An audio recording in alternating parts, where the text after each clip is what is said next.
Yeah. The little lunchbox.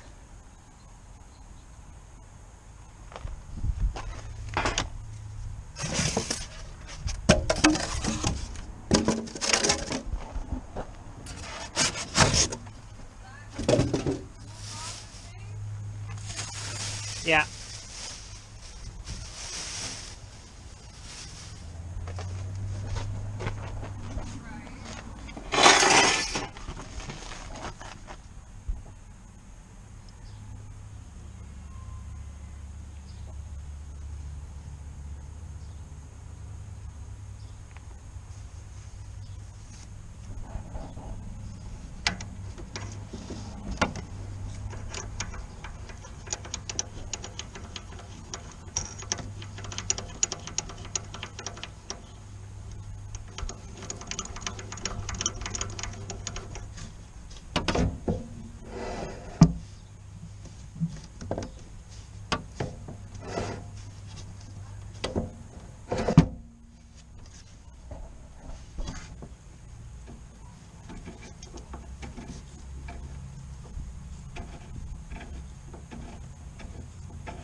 Alright, well there it is, the mini lathe.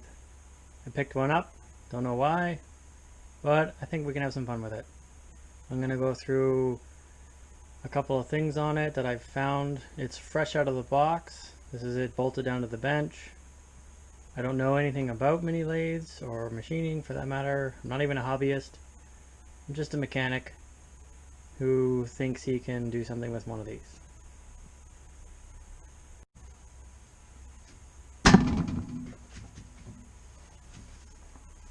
Okay, so this is the mini lathe out of the box, bolted down to my old countertop, to my garage. It's the MX 180V variable speed mini lathe. I picked it up off of Amazon. It went from BC to Southern Ontario in 6 days, so I'm kind of impressed with the speed that I got it. It has a manual, and it comes with this toolbox with random junk in it. We'll go through that in a minute.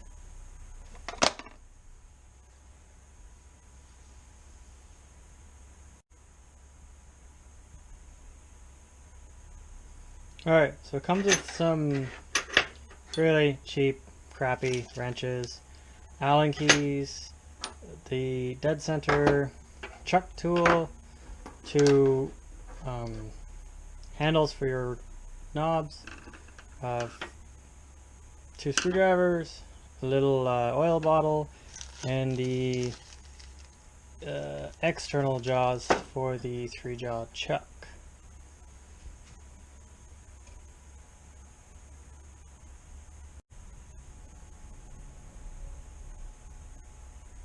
So everything of this lathe is covered in this oily metal filth, I guess you could call it. It's everywhere. So, I mean, the machine looks nice. It's relatively clean, but it needs to be cleaned up before it can really be used. That's about it. Everything is kind of crunchy and grindy, but I mean, the tailstock's pretty smooth. Cross slide's also not too bad. And there's a bit of a binding with the lead screw touching. But it's probably just an adjustment thing I can figure out. So now this one is metric. It looks like it's graduated in 0.05 millimeters. And a full revolution is 2 millimeters by the looks of that reading.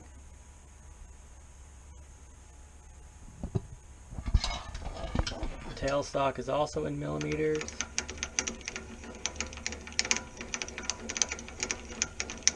Looks like we're going to get a full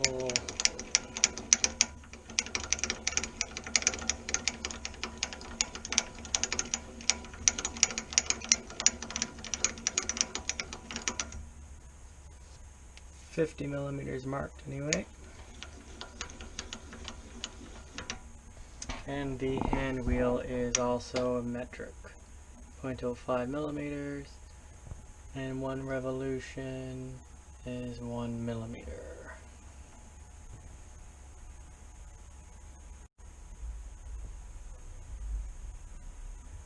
So like everybody else, I watched a lot of videos on this before I purchased it, but there aren't very many available because it is new.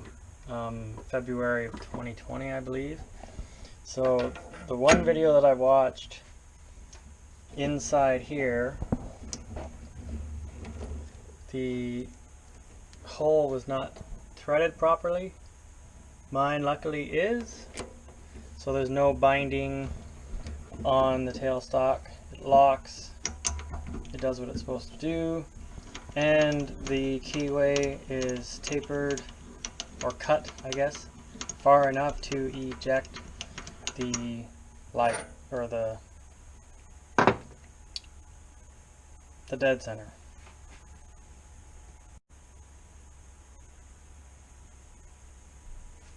So I thought I would put the handles on with the supplied screwdriver, and all I did was tighten it and I snapped the screwdriver in half.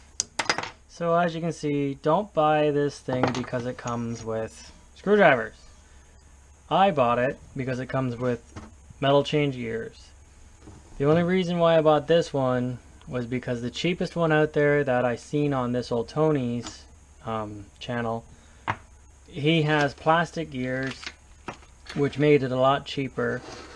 But realistically, all the videos that I've watched, the plastic gears are broken when you get the machine, or they're broken trying to change them because they're plastic and they're fitted too tightly. So I looked up the price of the metal gears, and I found that the price difference between this metal lathe and the one without metal gears was actually cheaper to buy the lathe with metal gears than to buy the plastic gear lathe and then buy metal gears afterwards.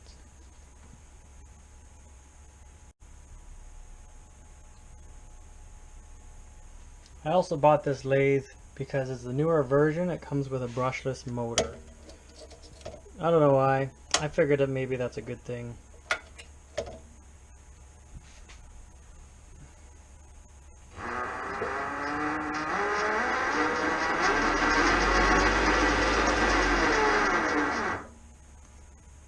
Everything seems to work right out of the box.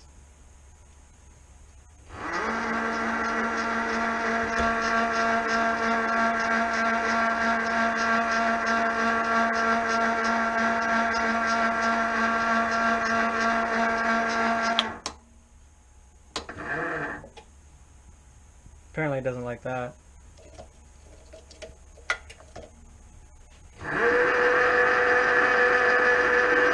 I guess to change direction you should stop the machine. Tap power back up.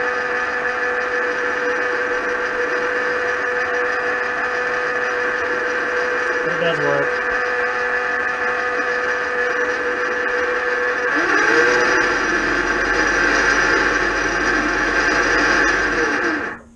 Before I go too crazy with this thing, I want to make sure everything is tight. Everything seems to be loose.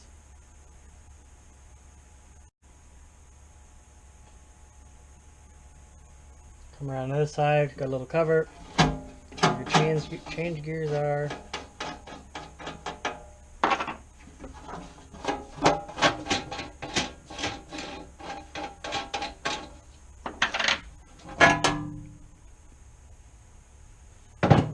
So it's belt driven. You've got high and low, different pulleys here. You can change the bell location to get more speed or less speed. Yeah, that's about it. Everything looks okay. I don't see any major issues. All the gears do have backlash, so they're not overly tight.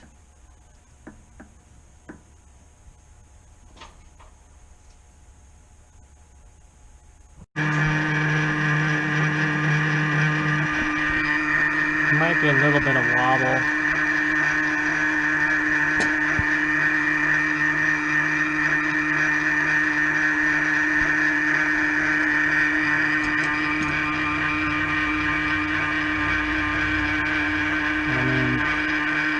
Nothing out of this crazy realm of China.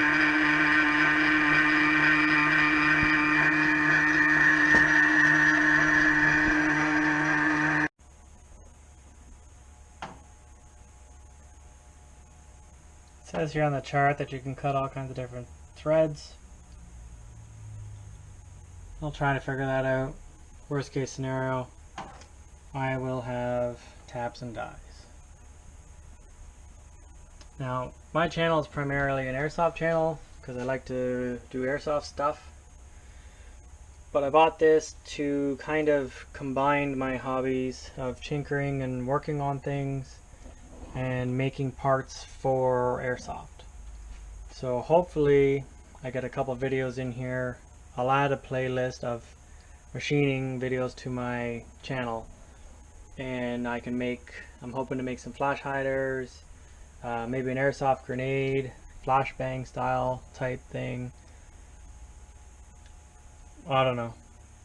Gonna make a couple things, I hope.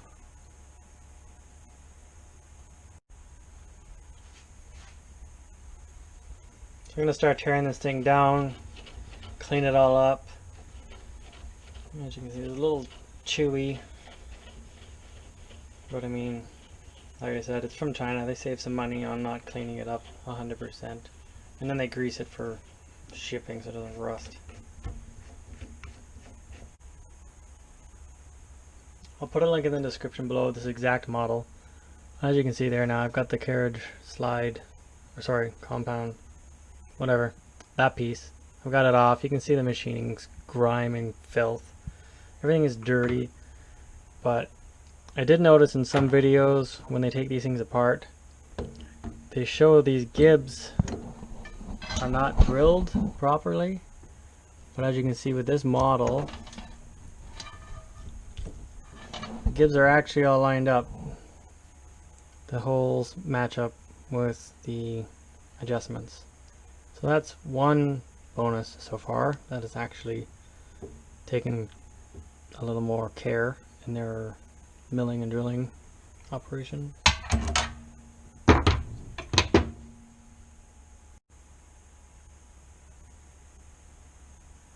So for my own enjoyment, I'm continuing to use the supplied tools. I don't know why, but I want to see if I can break any more of them, just because they're maybe mild steel or just plain garbage, I don't know. But yeah, don't buy this for the tools, like I said. Buy it because it has metal gears and a brushless motor. To me, that seems like the most important selling feature.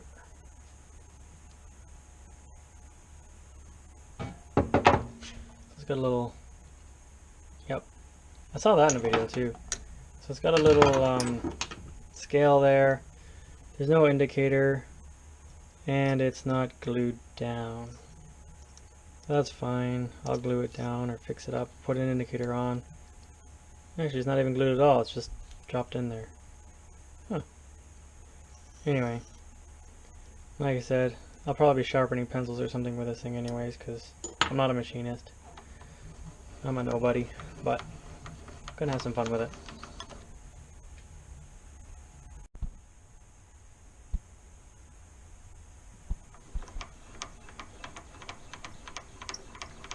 Everything's actually turning pretty nicely. I'm quite happy with it so far, even though I haven't even cut any metal with it. I'm gonna have to take off that back guard. Probably. Oh, maybe not. Yeah, I do.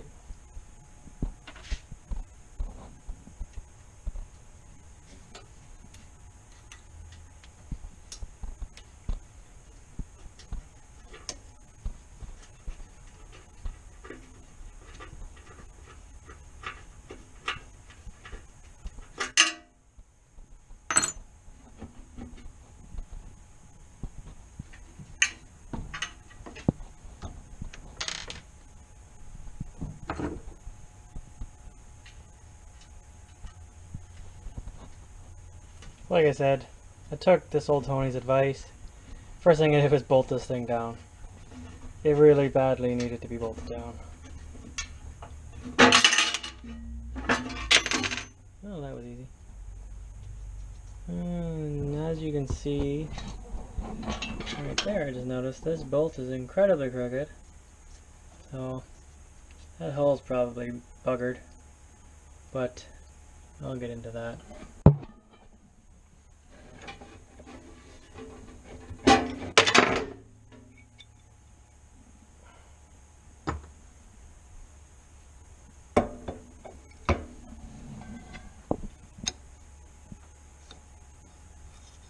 Okay, and here's an example of what I've seen on some videos where the holes aren't lined up.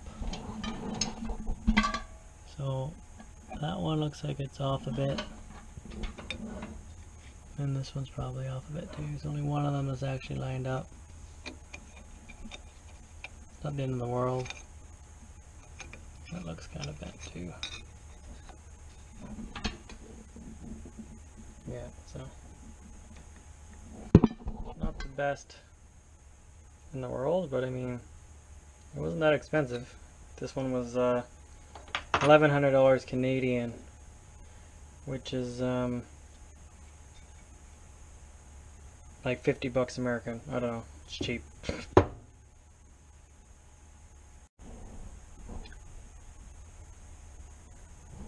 So this piece is kind of not really well machined. You can see there's a gap under there, and it looks like all that holds it in place is this little adjustment screw here that comes out and jams it. That's what keeps it steady.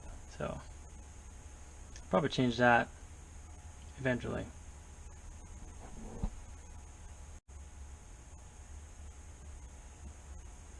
Alright, so it looks like two of the holes, if you flip it over, are lined up. So I'd rather have two than just one. So I'm going to line it up with the two and maybe improve it a little bit. So, and there's lots of machining marks everywhere. They're fairly rough. I'm sure you could clean that up, but I'm not going for precision. I just want to play with it. So I don't care.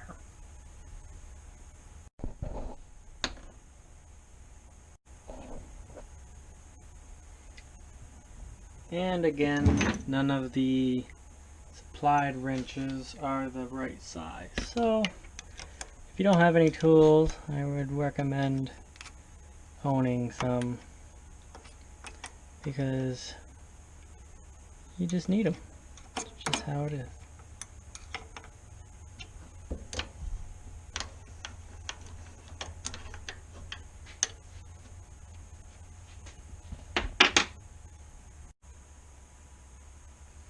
Okay, so I have a piece of 1/2" high-speed steel.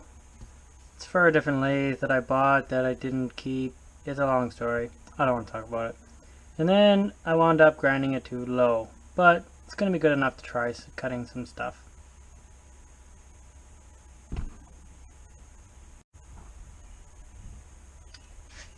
On another note, you can see the machining inside this 4-post tool post thing.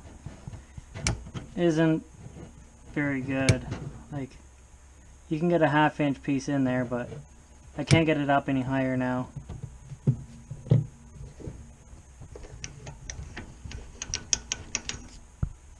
And the milling, it's hard to see. I don't know if you can see that in there or not. The milling of the 4 tool post is kind of sloppy. You can see there's a low spot and a high spot. You can see it's just whatever. It holds a tool.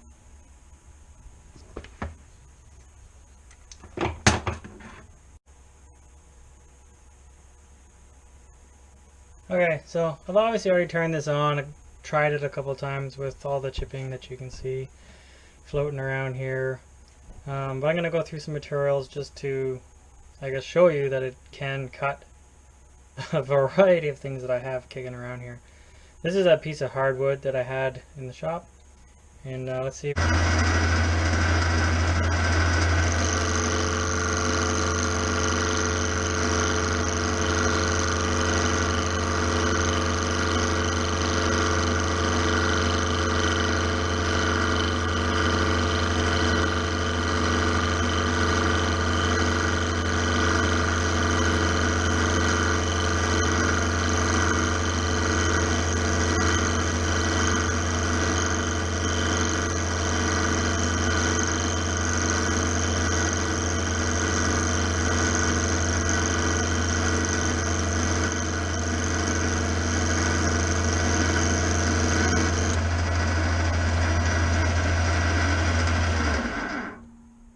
Well, that was less than exciting. Let's go deeper.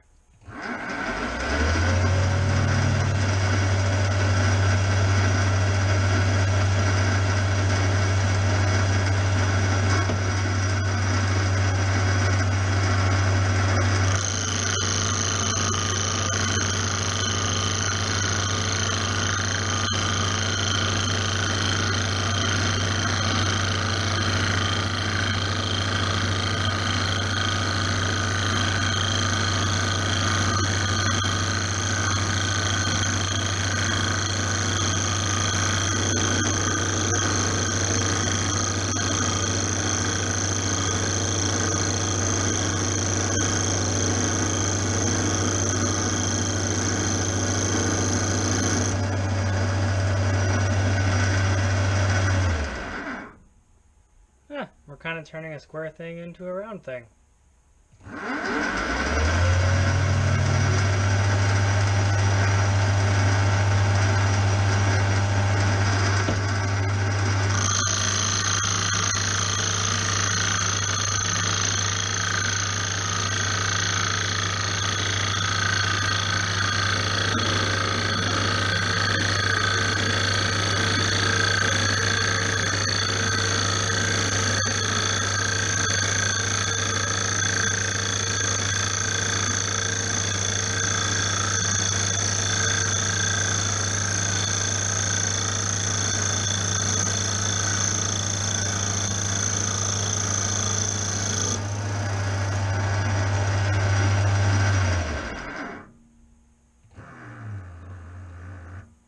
It's almost round. One more.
square thing that has been turned into a round thing. Alright, so it cuts wood, hardwood at that. It's a butcher block. This is a hunk of copper that I had laying around. It is a tube. I don't know what's going to happen. Let's see what happens.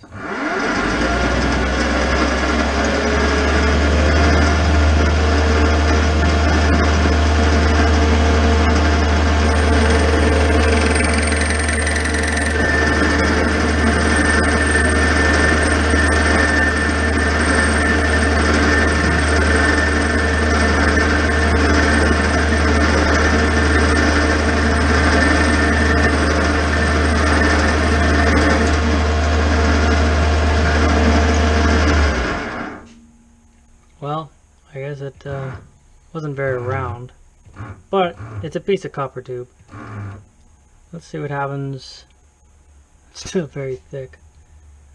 I'll give it a full 1 millimeter. Maybe I'll just cut it in half.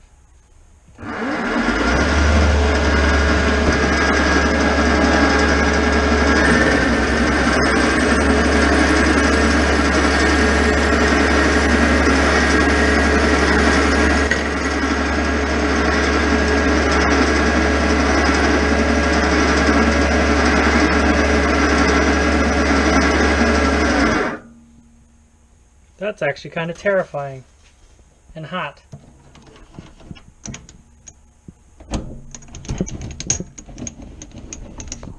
You see this thing? I had one going off inside.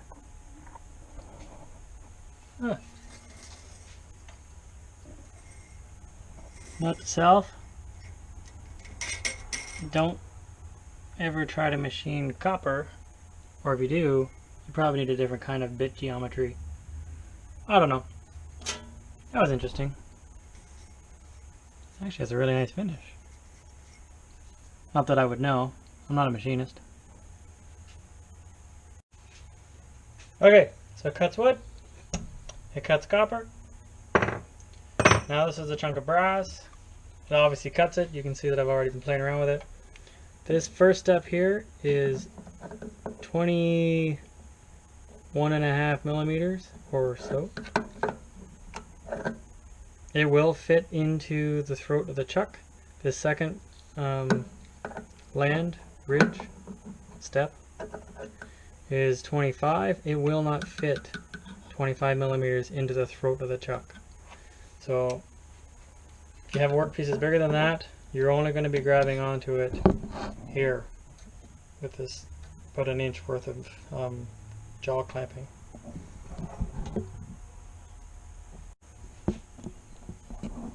Alright, so let's make it cut some brass.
like I was saying, my tool height is a little high, and that's why there's a little nub there. But I'll show you some facing on this thing.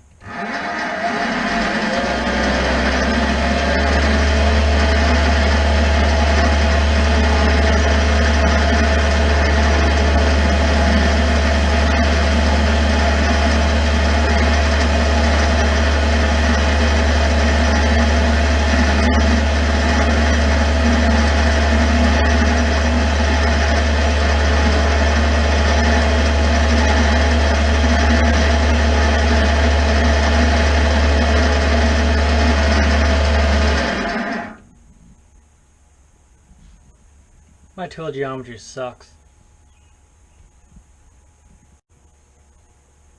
Alright, we're on to a chunk of steel. Now I guess it's hot rolled because there's that scale on it. I don't really know. Anyway, let's see it go.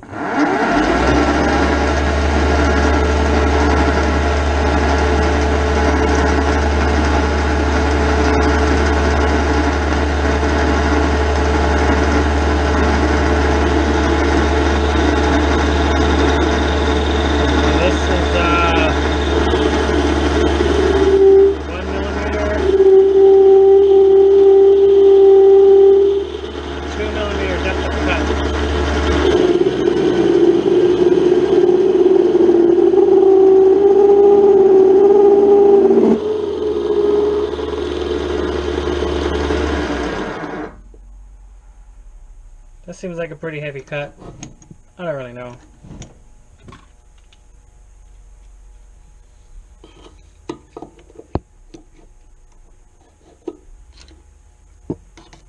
So we got 15.3 millimeters left. And now we're going to 18.2. So it's a full 3 millimeter cut. Now what the hell? I have an e-stop button.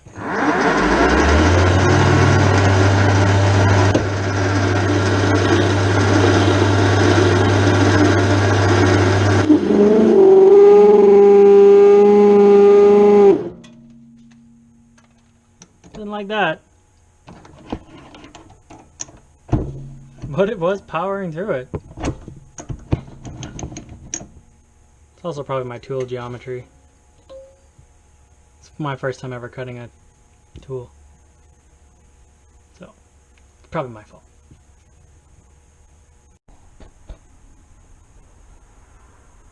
So the surface finish on the 1 mil or 20 thou I think it is in standard is actually pretty nice. It's when I got really kind of well, I got a lot of stick out too. But anyway, crappy tool, too much stick out. Still cut it, still powered through. So far, I'm pretty impressed. Alright, so I touched that cutting tool up a little bit on the bench grinder. Probably worse now, I don't know. This is a piece of stainless steel rod that I have. So let's play with that.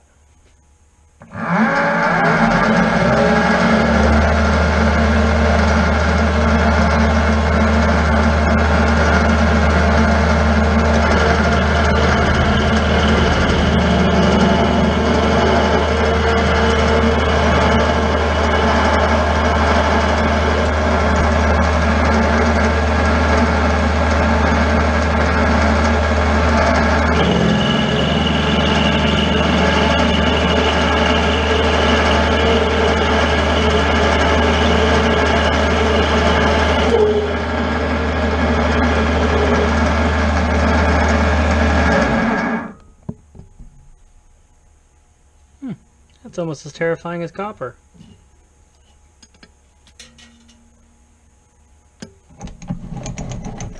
But it is stainless steel.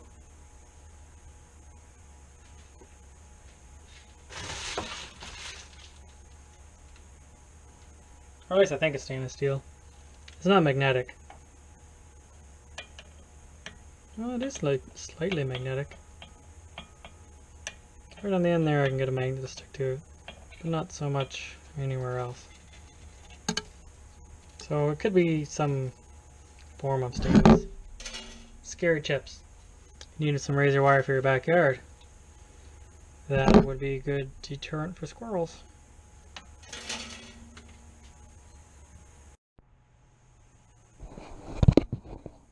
And this horribly crooked bolt that I found earlier in my initial review is actually the carriage lock. I read the instruction manual. I guess when you tighten it, it pulls this up and clamps for doing your facing procedures. I just want to point out that this is a 7x12 mini lathe. When you get a chuck in here and a 1/2 inch drill bit, you don't have a lot of room.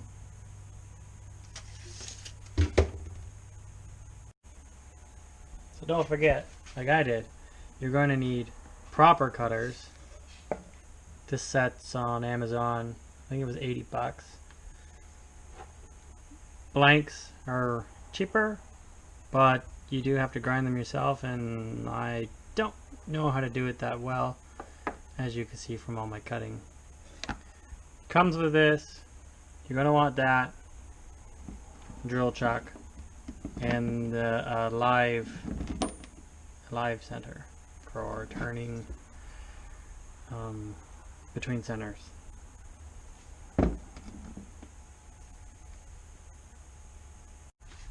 This is the 3/8 high-speed steel by AccuSize off of Amazon, and I don't have any shims underneath the bottom of it, and it looks like it's going to be really close to being right on the button.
It's probably important to mention that there is a lot of backlash in these. I can probably be adjusted out of it, but I'm not entirely sure yet. Still trying to figure that out.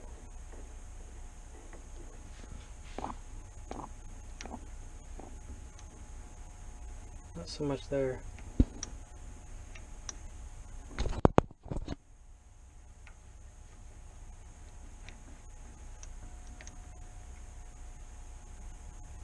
A lot here.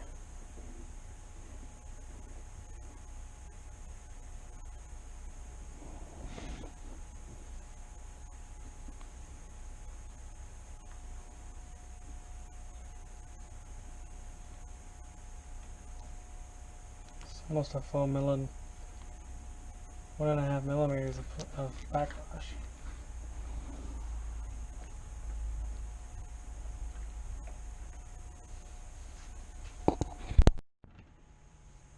Another really important thing that I have noticed, that I probably should have known better, this thing makes a huge mess.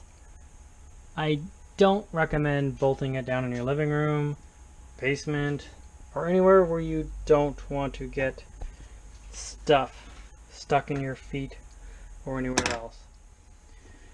All in all, we cut wood, we cut copper, we cut hot rolled steel, possibly, I don't know, brass, and to the best of my knowledge,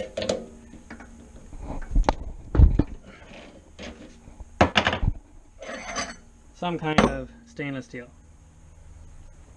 All of them, besides my terrible tool cutting, seems to do pretty good. So all in all, hopefully I can make some cool airsoft products with this. Try them out on the field. If you like the machining kind of stuff, let me know down in the comments, maybe some ideas of what I can make. Hopefully it's all airsoft related because I mostly do airsoft, but I can try to learn more. Thanks for watching.